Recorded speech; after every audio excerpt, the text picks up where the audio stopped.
The Cats of Ulthar. A story by H.P. Lovecraft. It is said that in Ulthar, which lies beyond the river sky, no man may kill a cat. And this I can verily believe as I gaze upon him who sitteth purring before the fire. For the cat is cryptic and close to strange things which men cannot see.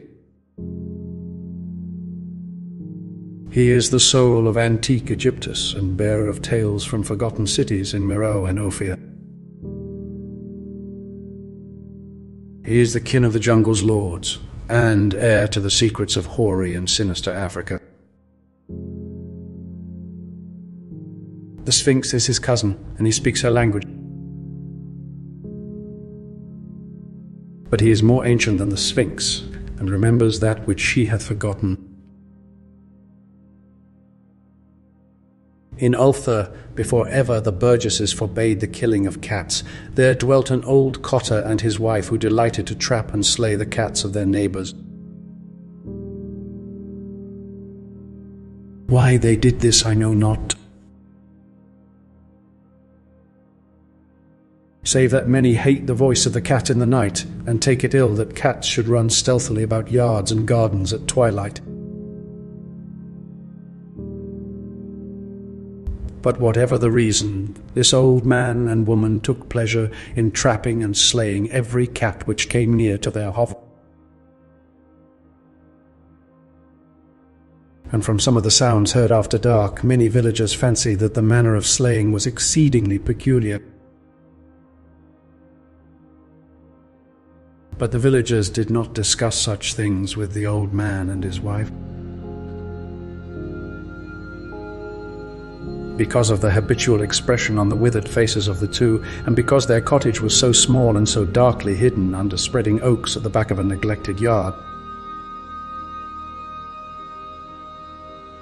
In truth, much as the owners of cats hated these odd folk, they feared them more.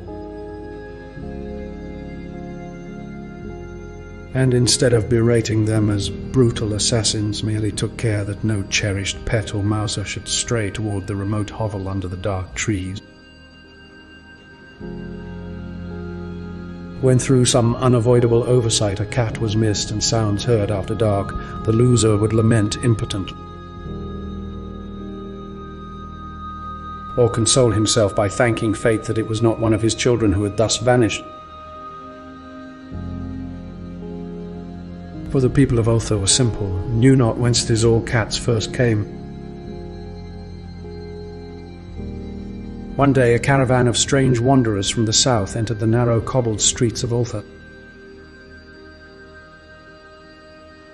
Dark wanderers they were, and unlike the other roving folk who passed through the village twice every year. In the marketplace they told fortunes for silver, and bought gay beads from the merchants. What was the land of these wanderers none could tell.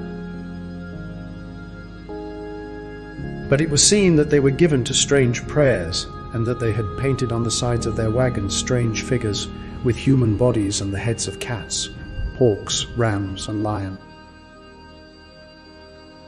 And the leader of the caravan wore a headdress with two horns and a curious disc betwixt the horns. There was in this singular caravan a little boy with no father or mother, but only a tiny black kitten to cherish.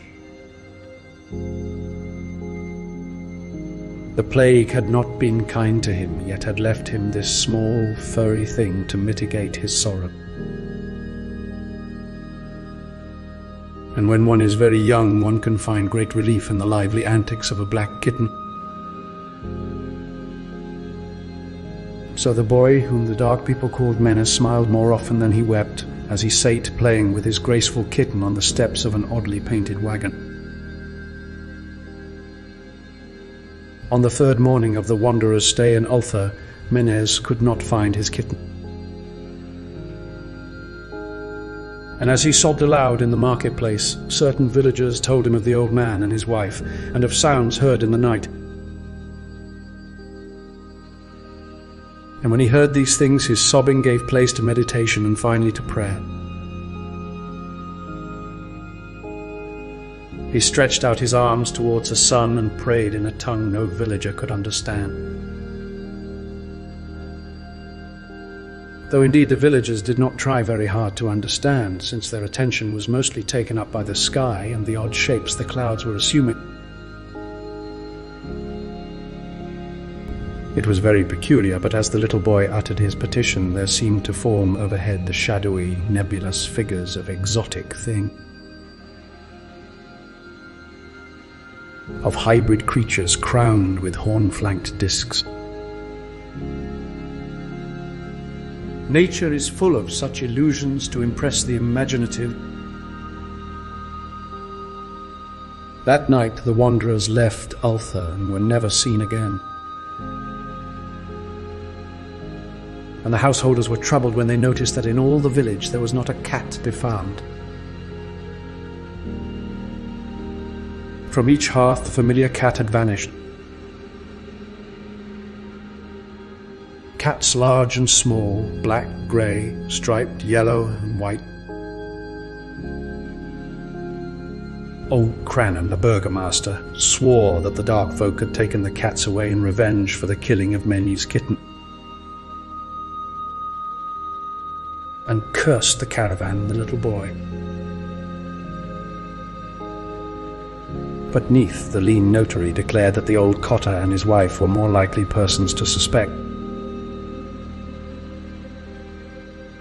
for their hatred of cats was notorious and increasingly bold. Still, no one durst complain to the sinister couple. Even when little Atul, the innkeeper's son, vowed that he had at twilight seen all the cats of Ulthar in that accursed yard under the trees, pacing very slowly and solemnly in a circle around the cottage, two abreast, as if in performance of some unheard-of rite of beast. The villagers did not know how much to believe from so small a boy. And though they feared that the evil pair had charmed the cats to their death, they preferred not to chide the old cotter till they met him outside his dark and repellent yard. So Ulthar went to sleep in vain anger.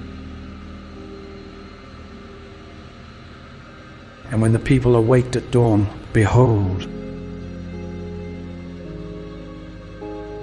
every cat was back at his accustomed hearth.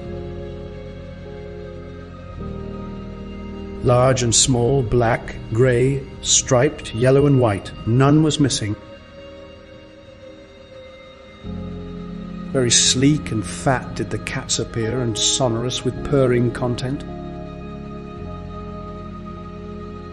The citizens talked with one another of the affair and marvelled not a little.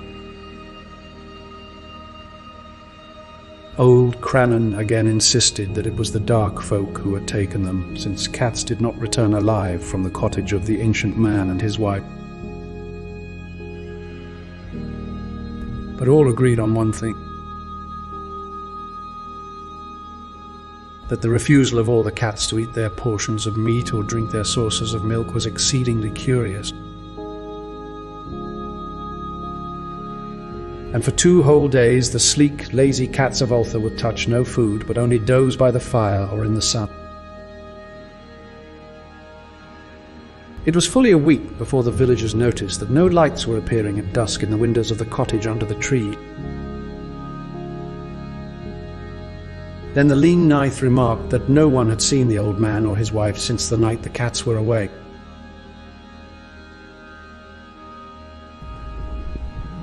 In another week, the burgomaster decided to overcome his fears and call at the strangely silent dwelling as a matter of duty, though in so doing he was careful to take with him Shang the blacksmith and Fool the cutter of stone as witnesses. And when they had broken down the frail door, they found only this: 2 cleanly picked human skeletons on the earthen floor, and a number of singular beetles crawling in the shadowy corner.